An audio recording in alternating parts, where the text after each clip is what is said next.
Hello, my friends, and welcome to Pancho's Wine and Food. I am Pancho Campo, your host, bringing you every week from Marbella, the radio's most exciting program about wine, food, gastronomy, lifestyle, travel, and all the good things in life.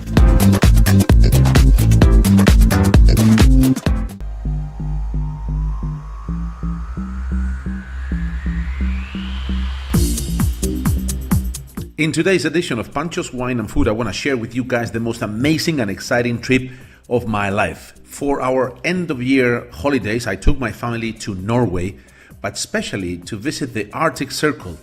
We center our activities in the city of Tromsø, which is not far from the Northern Pole. Today, we will also meet with Marlena from Polar Adventures, who will tell us everything about the activities that you can enjoy in that part of the world, and with Angus, a fantastic sommelier who will talk to us about the food and wine of Norway.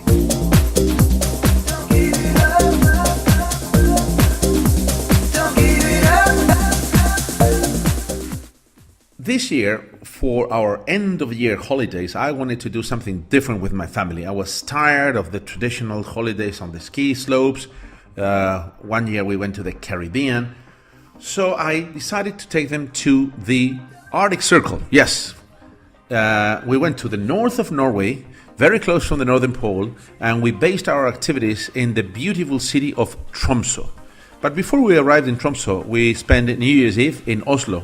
And I must say that, like most Scandinavian countries, it's clean, it's efficient, it's beautiful, and we had a fantastic time. We were very impressed with, especially with the Norwegian people, very kind, very hospitable, and everybody speaks very good English. In Oslo, we did what most people do when you go there. You go around town, you walk the streets, and you visit the most important monuments. But I must say that they have some fantastic museums. We went to see the Viking ships, the boats. We also went to the From Museum, which is a museum based on the ship that traveled through the Antarctica and the Northern Pole. In front of it, there is the Kon-Tiki, that book written by Thor Heyerdahl, who relates a trip that he did in the first part of the 20th century from South America to Tahiti, based on the theory that it was South American indigenous population that first arrived in the Polynesia. And we spent New Year's Eve in the beautiful and very traditional Grand Café. It was a very lovely evening, and we were hoping to join the Norwegians watching the fireworks. That's the way they celebrate New Year's Eve. But it started to snow, it was overcasted, so we ended up in our hotel getting ready for the following day, which was taking us to the city of Tromsø.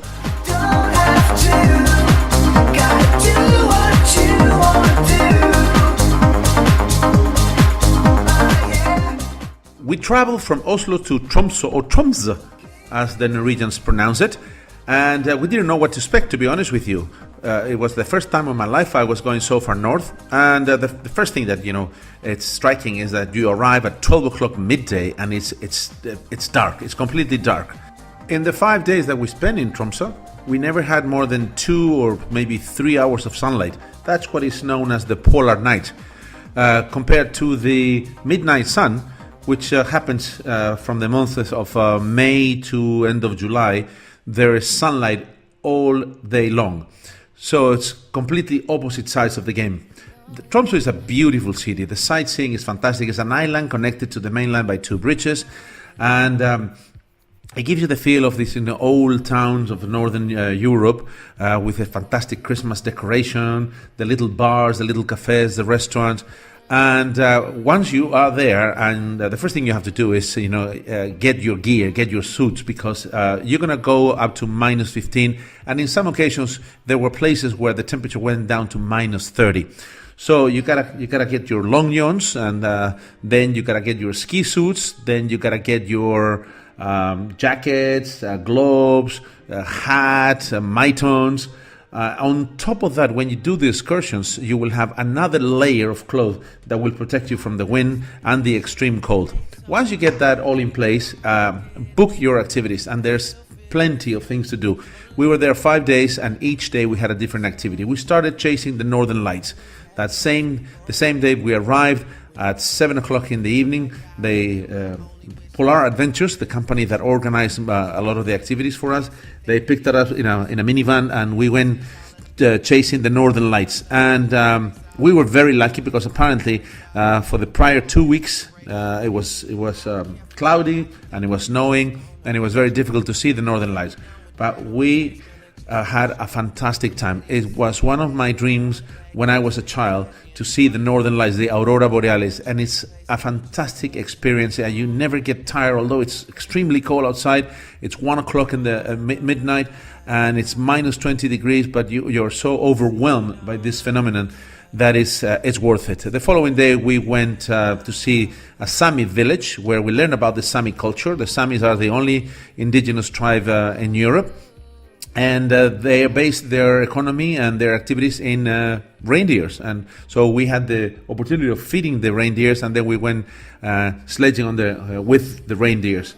The third day we went dog sledding, and that for me was the most exciting experience. Driving the sledge was fantastic, and the dogs are so cute, and my kids just enjoyed tremendously that activity. On the fourth day, we went with the snowmobiles. We were taken by bus, then we took a ferry to go to the Lingen Alps. That is about 71 degrees north, next to a lake, this Alpen Lingen Alps. It's a fantastic place. It's beautiful. It's one of those breathtaking sightseeings, and going with the snowmobiles is quite an experience.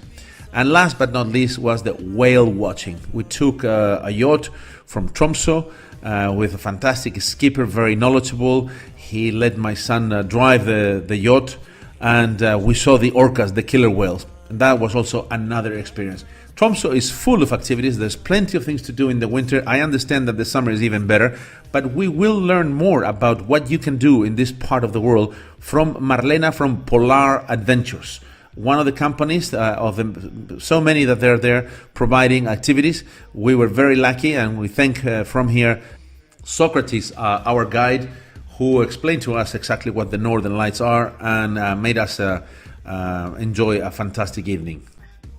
Marlena, thank you so much for being in my show, and why don't we start by telling our listeners who you are and what is Polar Adventures? Oh, hello everybody, this is Marlena, calling from Polar Adventure, Tromsø city, up in the Arctic, if I'm supposed to be specific, 69 degrees up north, Norway.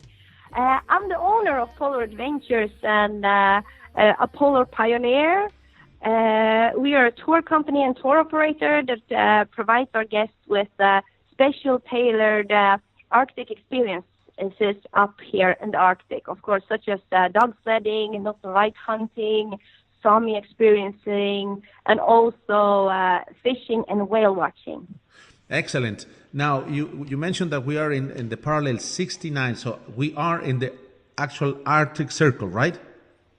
Yes, we are located in the Arctic Circle. This area is actually called the subarctic because the ground does not freeze the entire year. So to be 100% specific, it's the subarctic area. Excellent. And Tromsø is such a beautiful town. Why don't you describe briefly to our listeners, what is Tromsø, what is the main industry, and why it has become so popular amongst tourists? When we were there, we saw people from Australia, from Japan, from all over the world. I think it's because it's accessible. Actually, when you just imagine that there's a faraway place so far up in the Arctic, but still that is accessible and it's easy. It's a little town. We have approximately 75,000 inhabitants. We have a university, we have small cafes and a little city center. Of course, the temperatures here, they don't drop so much. So this is actually a very nice town if you want to spot the Northern Lights without freezing to death. So I think that's mainly because of that. We have the Gulf Stream, of course, and the temperature does not drop below minus 16, minus 20. So it's pretty nice. In the wintertime, it's approximately minus 10, and it's, of course, a very, very nice place to go for aurora hunting. At the same time, you can leave one of your teenagers in the city center. They can go shopping or they can go to the cinema while the daddy in the family enjoys a beer in a local pub. Excellent. No, I'm a witness. I was there for 6 days, and I loved the place. And I guess we were a bit unlucky because the temperature reached minus 19 when we were there. Yes, but it was specially for you. I think Mother Earth was was giving you a little show because, of course, as we leave the city center, we sometimes go chasing for the lights to the inlands, and of course, then the temperature can drop rapidly. So from 10 degrees, it can go to minus 20 or minus 25 in some areas, and also the winter landscape looks very different from where you're going. We can, for example, have a very dry city center, but then we go 1 hour outside of Tromsø, and then suddenly you just see the most magnificent snow landscape. Yes, indeed. Before we talk about the different activities that we enjoyed with you guys, what's going on in the summer? What's going on in the summer? In the summer, it's of course we have different phenomena, and Tromsø is full of contrasts. From the 21st of May to approximately 21st of July, we actually have the midnight sun. Mm-hmm. So this is something that is totally different, of course, because during wintertime we have the polar night, but during the summer we have the midnight sun, and it means that we have daylight for 24 hours. Wow. And this is pretty exciting for us, of course, because we get so energetic, we get so full of life. We go hunting, we go fishing, we go mountain hiking, we go swimming, and you experience something totally different from other places because we sometimes have very nice temperatures during the summer times, but you can also experience that the mountain tops are covered by snow because it can actually also snow in July. Wow. So... Okay, that's going to be my next option. You know, we were really thinking with my family experiencing, Tromsø in the summer. But let's talk now about some of the activities that we enjoyed in the winter. We started the first night with your team of people, which they were lovely, especially with Socrates, who was our guide. We enjoyed the Aurora Borealis, the Northern Lights. Why don't you tell our listeners, what exactly are the Northern Lights? Yes, this is a fantastic phenomenon, of course. This is the Northern Lights. They're actually the result of collisions between gaseous particles in the Earth's atmosphere. So with charged particles, they are released from the sun's atmosphere. And this is, a collision. And what happens is that you can actually experience variations in colors due to the types of gas particles that are colliding. The most common auroral color is a pale yellowish green, so it's pretty magical. And this is produced by oxygen and located about, you might say 60 miles above the Earth. And then we have all the beautiful red auroras that are produced by high altitude oxygen. And these can be at heights of approximately 200 miles. And then, of course, we have nitrogen produces blue or these beautiful, purplish red aurora colors. And, of course, for us locals, it's a beautiful phenomenon. Mm-hmm. It's a beautiful phenomenon, and this is a term that Galileo Galilei coined. Aurora Borealis, a phenomenon that he observed at very high latitudes. And he could see these beautiful colors shimmering at the night sky. And Aurora, because it was the name of the goddess of the dawn, according to the Romans. While Borealis was the god of the north wind. So there we have this Aurora Borealis expression.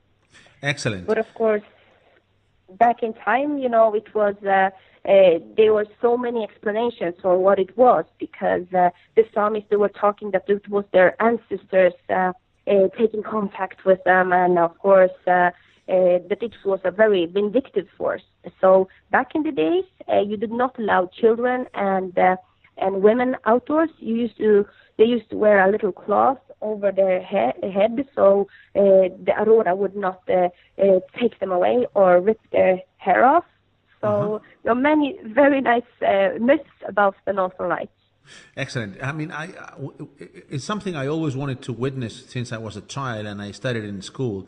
And I was told that it was very difficult to see the aurora borealis. But when we were there, we even saw the Northern Lights from our hotel in Tromsø one of the nights. Is it indeed difficult to see them? We were very lucky? Yes, I think you were very lucky, but this is something that could be difficult if it starts to rain and snow.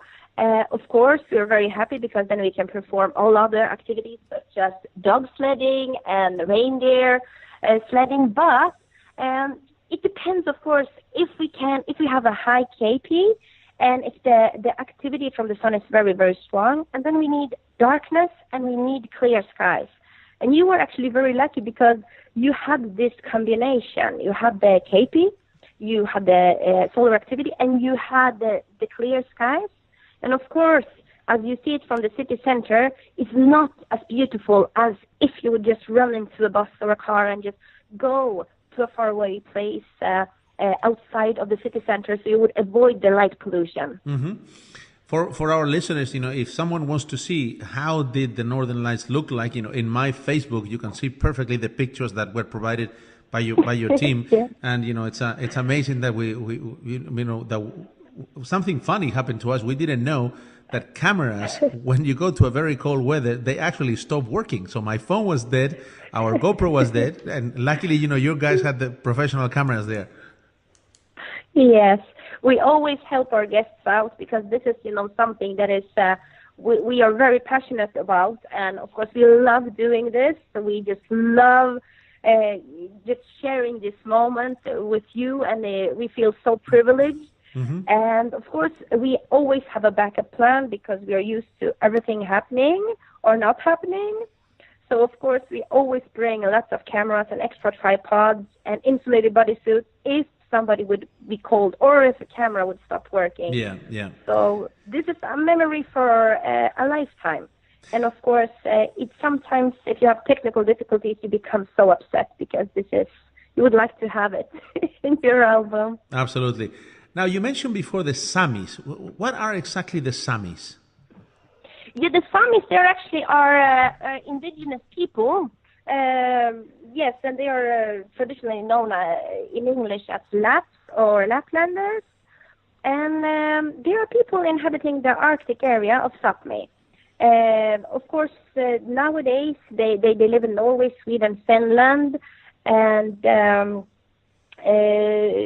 for us, they are nomad people, you might say. But nowadays, they are reindeer herders.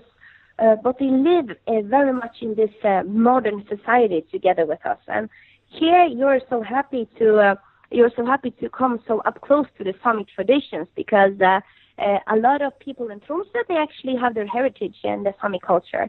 That's why I always joke that you can see that people, they have pointier cheekbones, different shape of the eyes, and you can see that they're a little bit shorter than in other parts of Scandinavia.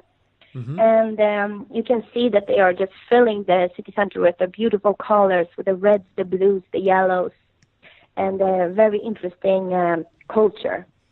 Now, what kind of activities can your guests enjoy around the Sami people?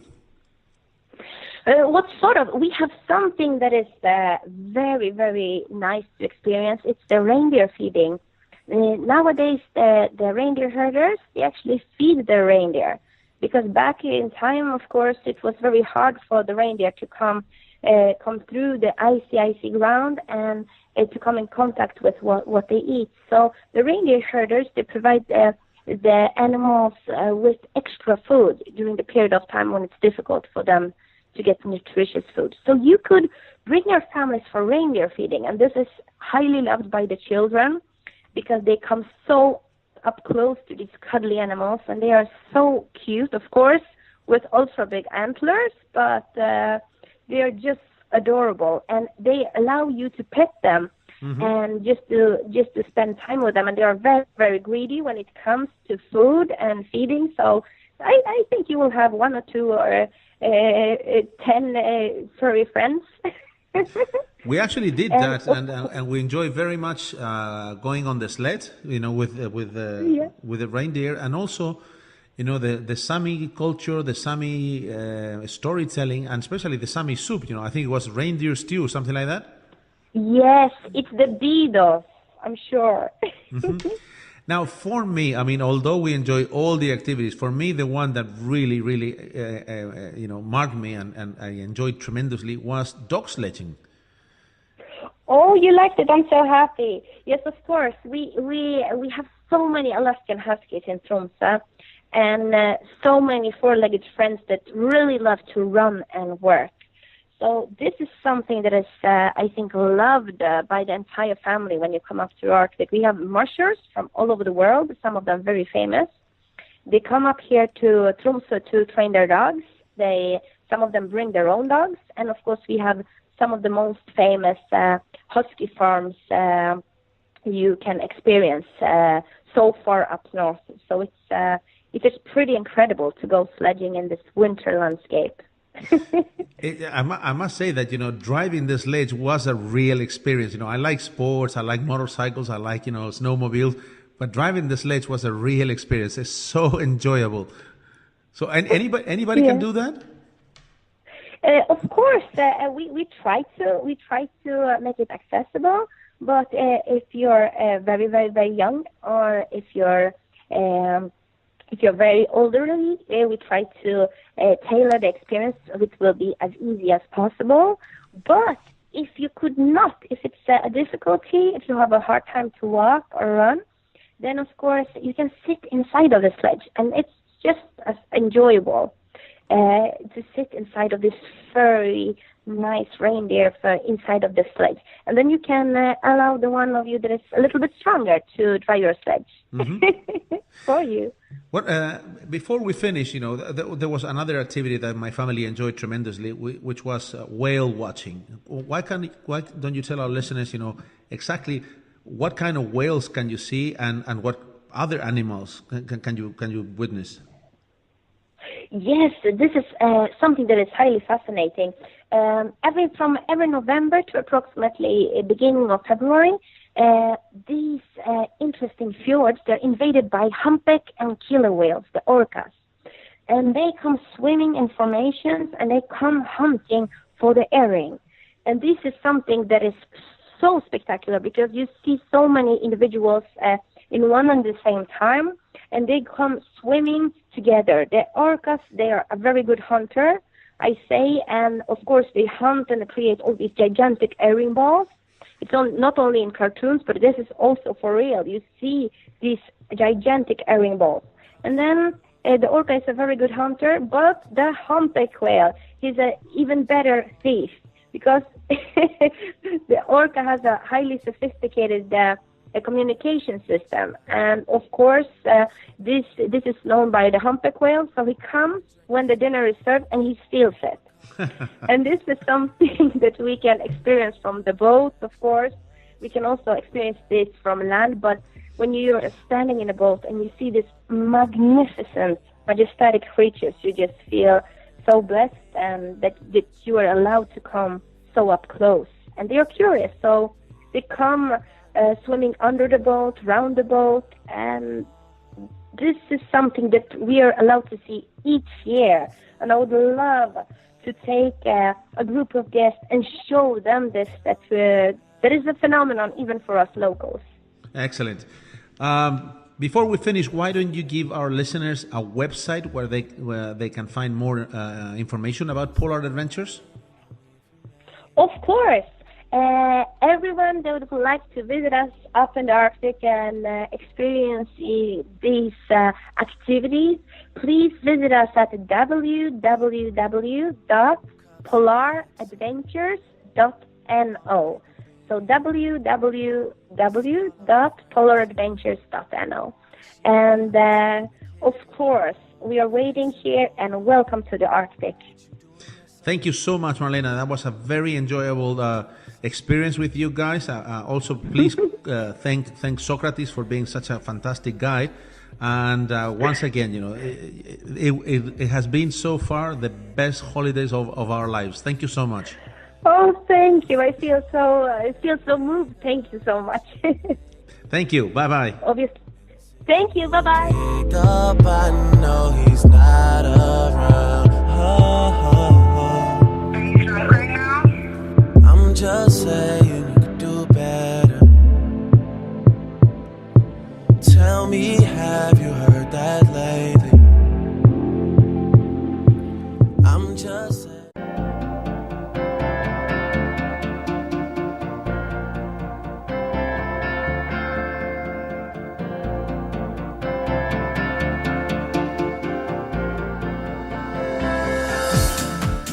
But this is Pancho's Wine and Food, my friends, and we have to talk about the gastronomic scene and especially the wine scene in Norway. Fantastic. Oslo is full of nice restaurants. They even have a 3 Michelin star restaurant and lots of little cafes. And Tromsø was very impressed to see that they have so many restaurants, very good quality restaurants, where seafood, cod, salmon, shellfish is just, fantastic, second to none. But the quality of the restaurant and the variety of restaurant was the most amazing part. I didn't expect that, in a place where you go on holidays, doing some extreme activities, you're going to find such a culinary offer. And one of the evenings, we decided to go to a restaurant called Fiskekompaniet, and we ran into my next guest, Angus Wardle, who is an British sommelier married to a Norwegian lady, who gave us a fantastic service. And the 2 evenings that we spent in Fiskekompaniet were just lovely. The first night we went with my children, who love seafood and shellfish. And the second night, the last night, I spent it with my wife, enjoying a fantastic selection of wines provided by Angus. But let's go and meet Angus, who will tell us more about the gastronomic scene in Norway, some of the traditional dishes, and especially, we will talk about wines in Tromsø. Angus, thank you so much for being in my program, in Pancho's Wine and Food. Why don't we start by telling our listeners a little bit about yourself, your background, and your relationship to food and wine? Well, thank you so much, Pancho, for having me on. And it was, just let me begin by saying it was a great honor to host you and your family up in Tromsø the other day at the restaurant. I have always really been interested in food and wine, as many people who can attest to seeing my slightly round shape can tell. But no, I really came, I was lucky enough to have a stepfather who had a really nice wine cellar as I was growing up, and I was exposed to really lovely wine, occasionally drinking some of the bottles that the really old dusty ones at the bottom of the shelf that I thought maybe weren't very valuable and that he wouldn't notice, but they turned out to be the best ones. So he started teaching me about wine, and I also love languages, and I speak French and Spanish, or rather they were my favorite subjects at school, or French was, and then I picked up Spanish at university, and I wanted to use my languages in a career that I was passionate about, and I guess I fell on sort of the wine trade. So I eventually made my way there and started with a great little company called the Wine Company, the Wheeler family business in just outside of London in the UK. And then I sort of, through one way or another, ended up in Tromsø. My lovely wife, Anne Charlotte, is a native to this beautiful Paris of the North, the lovely city of Tromsø in the Arctic Circle in Norway. And we decided to take the plunge a year ago, and I had a sommelier's qualification, just as part of my sort of role as a fine wine manager of a wine merchant in the UK, just really to try and understand the great, from a technical and a gastronomic perspective, how best to put wine with food. That was an important part of the way that the market was shifting in the UK, and it was something I was really interested in as someone who loved going to good restaurants and having good experiences with food and wine as well. So I did the qualification and really. So I was lucky enough to have the opportunity to work at a great restaurant or find a job at a great restaurant in Tromsø called the Four Roses, which was one of the best restaurants in Norway. Sadly, closed its doors earlier in the summer. promise nothing to do with the wine choices, but that was my first job as a sommelier, and it's slightly different from working in the traditional wine trade, but it's a great way to share. I find it a great way to share, my passion for wine with people from all different backgrounds and all different sort of creeds and all different sort of nationalities and gastronomic philosophies and perspectives. So it's brilliant. I'm just a wine and a food lover, and I'm really lucky to work with great wine and great food. So that's my life story. Excellent. I was very impressed with the wine and food scene, both in Oslo, but particularly in Tromsø, because you go to the Arctic Circle and you don't expect to find beautiful restaurants, fantastic wine list. Why do you describe in general terms what is the current wine and food scene in Norway in general? Norwegian, really if we look at the whole dining perspective, we have wonderful produce in Norway, and I suppose the native, if you like, sort of gastronomic philosophy, when you think about not necessarily fine dining, but sort of good quality food in restaurants and that kind of thing, is kind of new Nordic cooking, which is really just about taking beautiful seasonal produce, whether it be meat or fish or even kind of vegetables, and just trying to let them express themselves, whilst at the same time putting them together in a way that the flavors come together like a symphony. So you may have a little root vegetable on the plate, perhaps a beautiful sort of bit of fresh, salmon, for example, or something, and then there'll definitely be a herbal element like dill or parsley or chervil or these kind of things,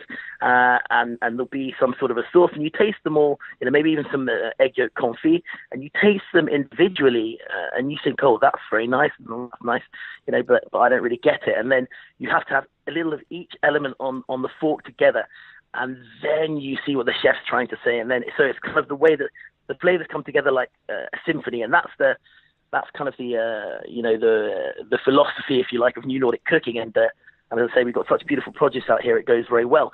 In general, the dining scene is quite traditional. It's certainly in places like Oslo, and increasingly in Tromsø, there's to be adventure about the food that we eat, and it's certainly it's keeping that kind of Nordic philosophy going, whilst trying to, just people being a little bit more, a bit more ambitious and creative about their cooking. But there still has to be the potato on the plate. That's very important. I guarantee you, Norwegian people will not begin eating. There's two very great cultural, phenomenons about sort of people in Norway. They won't eat their food without a plate of potatoes, and quite honestly, if you forget to bring the potatoes over, they'll still be sitting there 10 minutes later waiting, just saying, oh, where are my potatoes? It's very important. These are the things that, of course, in the climate as well, it was so, you can grow potatoes in the summer in the Arctic months, and then those potatoes traditionally had to last families a long time to sustain themselves. That's another reason that root vegetables are very important at this time of year in Norway, because that's all we used to be able to grow before the advent of greenhouses and all that kind of thing. So it's about looking at the seasonality of the food and trying to respect that as well. And sorry, just to come back to it, the other cultural thing is that Norwegians must have coffee with their dessert as well. Really? It has to be with, it's not after. Oh, this is very important. Yes, you must. If you ever have a Norwegian over for dinner in Marbella, Pancho, please don't forget to serve them coffee with their dessert, because otherwise they should be mortally offended. I can relate to that, because I'm the same way. I like my dessert and my coffee at the same time. But let's talk a little bit more about traditional dishes. When we were there, we tried the reindeer stew, we tried the whale steak. But why don't you take us through, let's say, the three most interesting traditional dishes that you should try when you visit Norway, in order to get an idea of what traditional food was? Wow, Pancho, you're putting me in a precarious position here as a foreign interloper, as a Scotsman representing the wonderful food of Norway here. But let me give you sort of the three of the most famous dishes that you'll get here. I mean, probably the big one that people get, pretty, I suppose, shocked and delighted by in equal measure. It's a little bit of what we call in the UK a Marmite dish for people who aren't used to it, and even actually for people in Norway. It's called lutefisk. Okay, lutefisk, and it is beautiful cod loin that is cured in a solution of lye and seawater, so lye being a chemical. I mean, honestly, I genuinely don't know the origins of this dish. I think it almost might have been an accident of somebody, spilling a chemical onto some fish, and then discovering that the combination of the chemical and the seawater actually kind of confits the fish. And then, of course, the fish is soaked for a number of weeks afterwards in order to sort of cleanse all traces of the chemical. And then you have this. Okay, so it's fresh cod loin or fresh cod fillet that is in this very sort of typical Norwegian mixture of lye and seawater, and then it's served. It has this amazing, almost jellified texture. So people think about fish and jelly in the same sentence, and it's not. It's a bit of a tough sell for people who aren't used to it, or it's tough for people to get their heads around. But the chemical in the seawater, almost like it confits. It has this texture where it flakes, but also it's it can be firm to jelly in terms of its texture, depending on where the solution of lye is left, and it harks back to the New Nordic tradition where it's all about the accompaniments that you eat the lutefisk with. So we steam it, and very simply, we steam it just to warm it up, and it's got to be served piping hot. That's very important. But you have it with all these traditional accompaniments, and as is important in all Norwegian cooking, each region, has its own specialities. But up here in the north of Norway, we love to have it with little bacon lardon. Bacon's very important. I think you'll agree, Pancho. Everything's better with bacon. Then we have, some nice steamed potatoes, carrot, Swede puree or kohlrabi puree, as they call it up here. Yeah. The good old mushy peas, as we call it in the UK. And then, some wonderful other things as well. Syrup, I guess, maple syrup, or, kind of a light syrup, whatever you might like to call it. Mustard sauce, and of course the wonderful Norwegian brown cheese. And if we're talking about very traditional Norwegian foods, I think that's something we should mention as well. Norwegian brown cheese. It's this lovely sort of caramelized, really fatty cheese that is wonderful in actually sort of sweet cooking as well as savoury. The combination of sweet and savoury is very important to Norway. And then I'd say that there's another dish that's very traditional, which is called pinnekjøtt, which are dried, salted and cured lamb ribs that once again are steamed and then crisped up in the oven and served with lovely red cabbage and steamed potatoes and carrots again. And a nice sort of she sauce, as we call it in Norway. So maybe like a kaldo, a very nice, sort of a light juice infused gravy, and that's something that people eat traditionally at Christmas here, which is very good. And then there's ribbe as well, which is a pork belly, a cut of the belly pork where the ribs have been kind of left attached. And it has that lovely crackling on the top as well, and that's a very traditional thing that the Norwegians like to eat as well. But there's beautiful fish and lots of lamb as well. Talking about fish, we always have this image of salmon being a Norwegian speciality, but I almost found no salmon in the restaurants that I visited, both in Oslo and Tromsø. Is it the wrong season, or maybe it's in a different part of Norway? Well, it's interesting, really. A lot of Norwegians like to cook, salmon fillets. Salmon that we might bake in the oven at home. Is something that Norwegians do as well.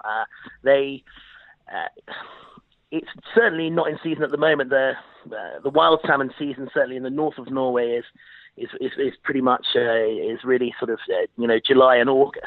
Okay. But the real reason is because you may not quote me on this. I think about 93% of all Norwegian salmon is exported. It is a hugely important and popular, product that Norway produces, and we're very proud of the salmon we produce.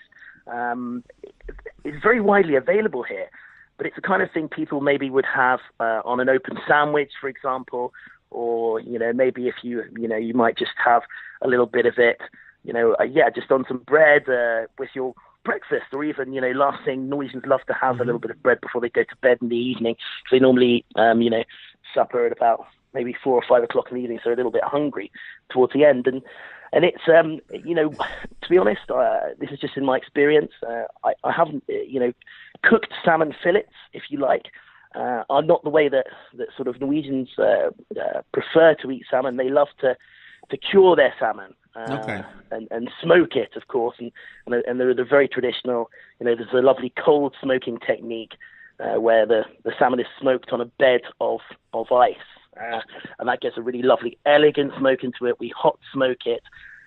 Of course, we do lots of different things, and it's a beautiful product, and we're very proud of it. But it's I think that's actually, Pancho, probably the fact that you didn't find it sort of very widely available in restaurants is a good example of where the dining scene is now. Restaurants are becoming more seasonal in Norway. Restaurants are not just respecting the seasons, but perhaps trying to give tourists and people who come a real perspective on what just Norwegian people love to eat on a daily basis, and then just try and refine it and take it up a level, make it interesting to the cultured traveler. But no, I do take your point about that. After a very short break, we will continue listening to Angus from Tromsø talking to us about the food and gastronomic scene in Norway.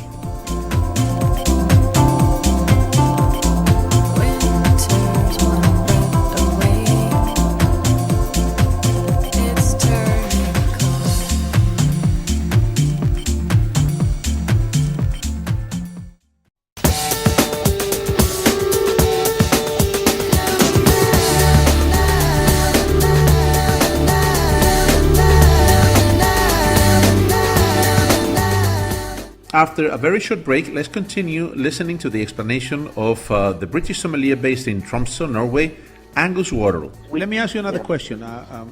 Let's talk a little bit about a traditional drink, very typical from Norway, which is aquavit. Could you explain us what exactly is aquavit? Okay, aquavit. Well, aquavit is certainly what a lot of Norwegian people would call a genuine necessity when you're sitting down at the dinner table. It is an eau de vie, okay, so it's a distilled alcoholic spirit that is then infused with various different botanicals, and depending on the producer and recipe, it can be anything from cardamom to juniper. I mean, a lot of the companies keep it a bit of a secret, and then it can be oak aged, or it can just be served kind of as a white spirit, if you like, just with the flavor infused into it. But see, the aquavit is very, very important in a way, because we eat a lot of the food we eat is either, again, this is traditional, because you had to try and you had to catch your fish, you had to hunt your animal or whatever, and that would need to provide your family with food over a number of weeks or months. So you had to find a way of preserving the food, of these traditional of curing things, much like your wonderful jamon iberico or your cecina de leon, or these kind of things. A way of preserving the meat and or salting things. Preserving the meat and fish so it could be eaten over a longer period. Okay. And so that makes the food, sometimes quite salty.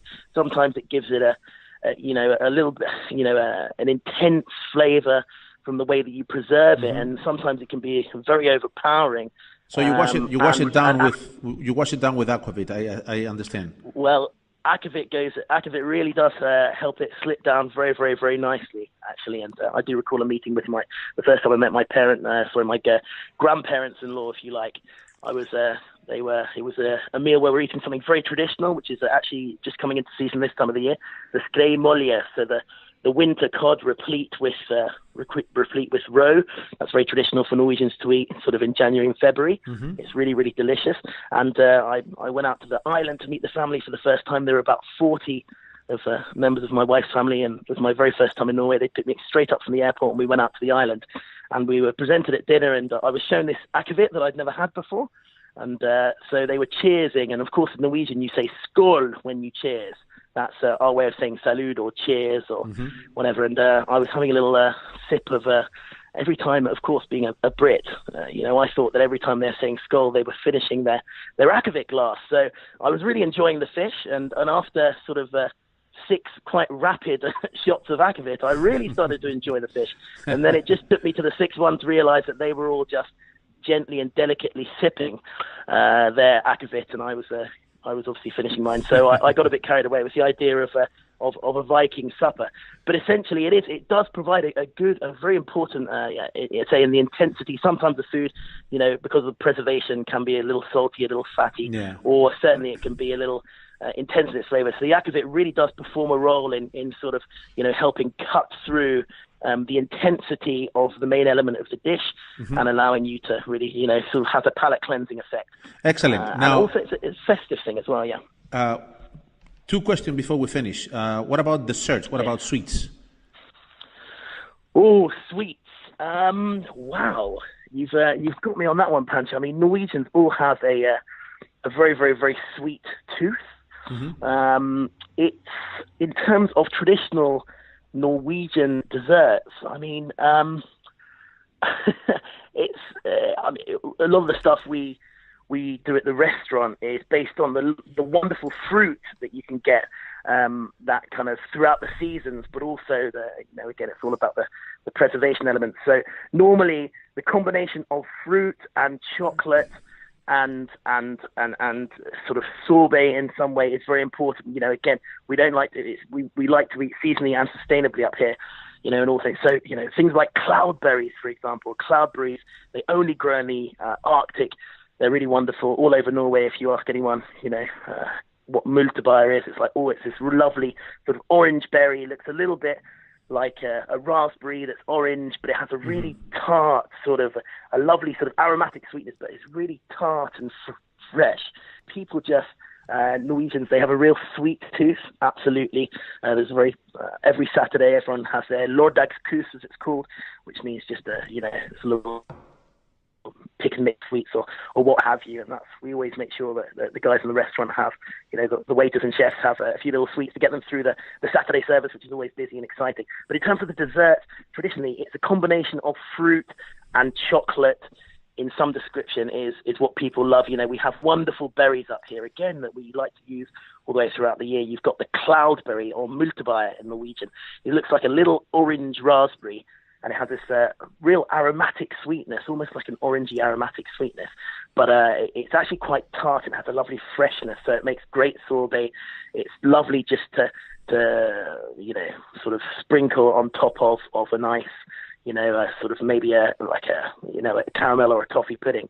But actually a very traditional thing is called multerkrem. So you whip up some cream and then just drop the cloudberries in.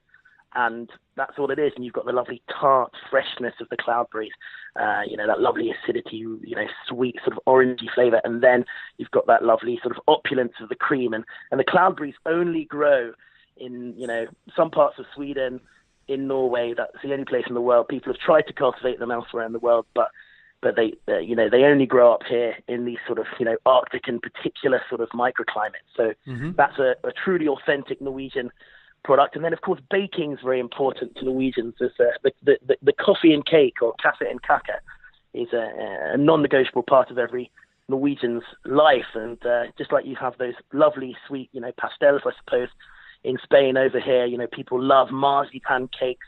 Very traditional baked marzipan cake called a kransekake, which is kind of almost like these baked marzipan sticks. Reminds me a little bit of some of the stuff you eat around Easter in Spain, and really, really, really delicious actually. And it helps sort of, especially when it's dark and the snow and it's a little bit, windy and rainy. It just helps Norwegian people, gives them that little extra, that little extra bit of energy to get through the darkness and into the summer. Yeah, excellent. One last question. Of course, you're a sommelier, Yes. and Absolutely. you have a very interesting selection of wines in Norway. Since you're not a wine-producing country, you're open to influences from every country in the world. The only thing that that Absolutely. was quite a shock for me is the price of the wine is very expensive. Yeah, now Pancho, you're certainly not the only one to have that opinion, and I have to say I do agree with you. Coming from the UK, being in the wine trade over there, it was a real shock to me when I first came to Norway. There are many reasons for the cost of the wine. The best thing, the easiest thing I can say.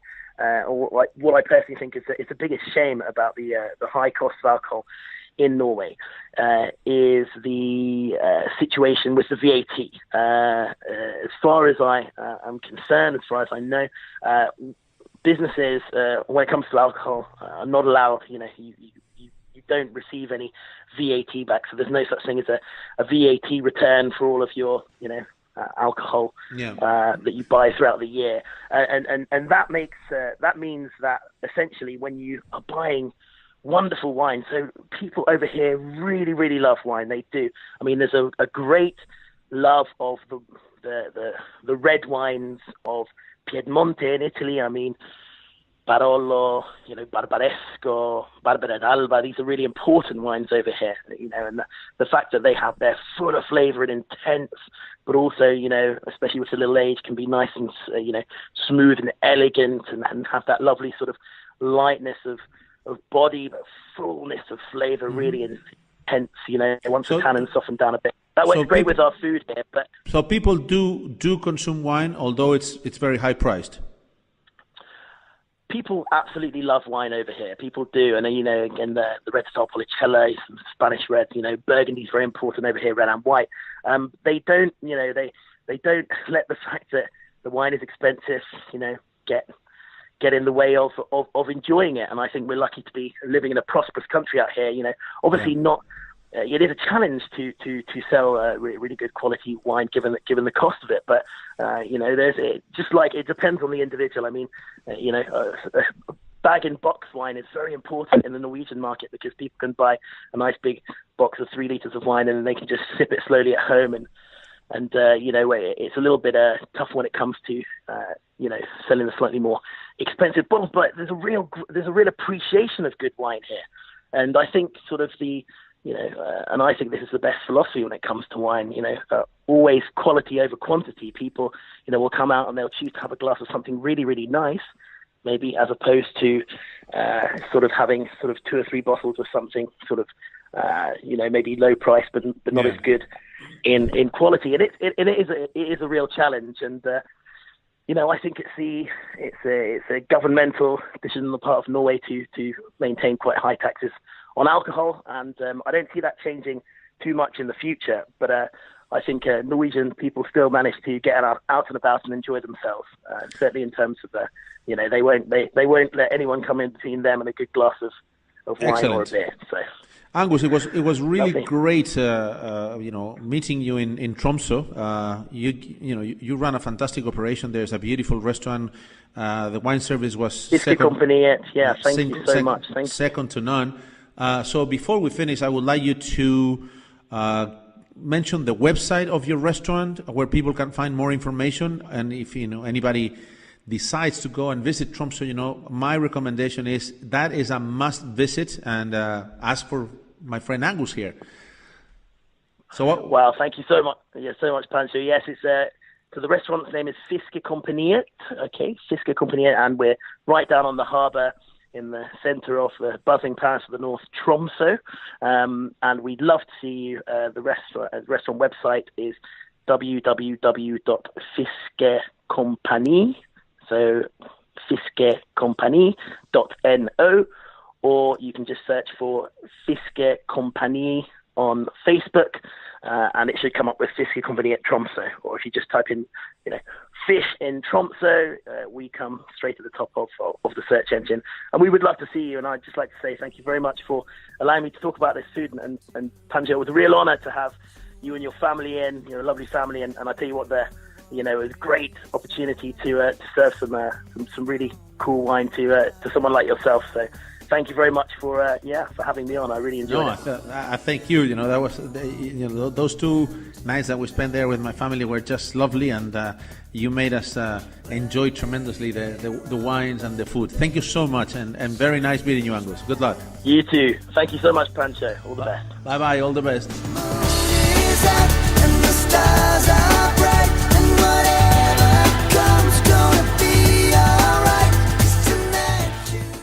That was Angus Wardle, a British sommelier, fantastic sommelier, working at the restaurant Fiske Kompaniet in the city of Tromsø in Norway. And this brings us to the end of today's edition of Pancho's Wine and Food. What an amazing trip, my friends. Totally recommendable. Especially if you have a family, you will have the time of your life. It's a beautiful city. It's efficient. It's clean.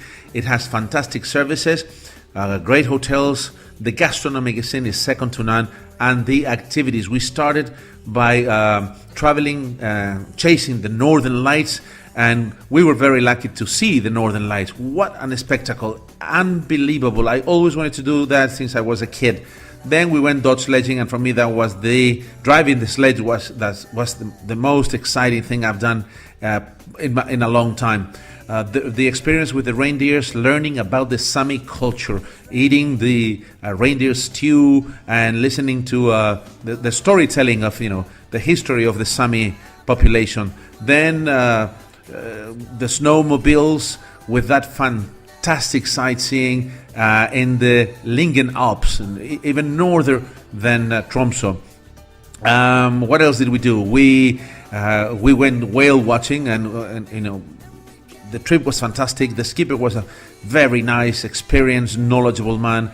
And my kids and I, we enjoyed very much watching the orcas, the killer whales. And on top of everything, apart from the excitement, the adrenaline, it was a cultural experience for my kids that I hope they will never forget. This is Pancho's Wine and Food, bringing you every week from Marbella the most exciting program about wine, food, gastronomy, and travel, as you saw today. Thank you so much for listening. I will see you guys here next week in Talk Radio Europe. Down tonight.